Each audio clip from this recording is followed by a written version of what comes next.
কিয়ামতের আগে যে মালহামার যুদ্ধ হবে, তখন রাসূল সাল্লাল্লাহু আলাইহি ওয়াসাল্লাম বলেছেন মালহামার যুদ্ধের সময় মুসলমানদের ফুস্তাদ বা তাবু হবে, শিবির হবে এই ফিলিস্তিনের দামেস্কের পাশে আল গৌতা নামে এক জায়গা আছে, ওই গৌতাতে। এবং ঈসা আলাইহিস সালাম এসে যে দাজ্জালকে হত্যা করবেন সেটাও ওই শামে। ফিলিস্তিনের বাবুল লুদ এখনো একটা জায়গা আছে, ওই জায়গাটার নাম এখনো বাবুল লুদ, ওখানে তিনি দাজ্জালকে হত্যা করবেন।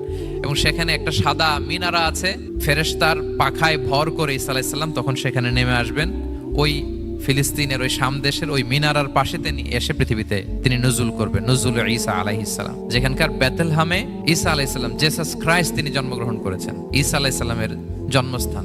তাহলে 3 জাইতুনের শপথের মাধ্যমে মূলত আল্লাহ তাআলা ঈসা আলাইহিস সালামের জন্মস্থানের শপথ করেছেন, কারণ সেখান থেকে ওহী বিচ্ছুরিত হয়েছে, ওনার কাছে ইনজিল নাজিল হয়েছিল। এবং এই শামের মর্যাদার ব্যাপারে অনেক কথা আল্লাহর হাবিব সাল্লাল্লাহু আলাইহি ওয়াসাল্লাম তিনি বলেছেন।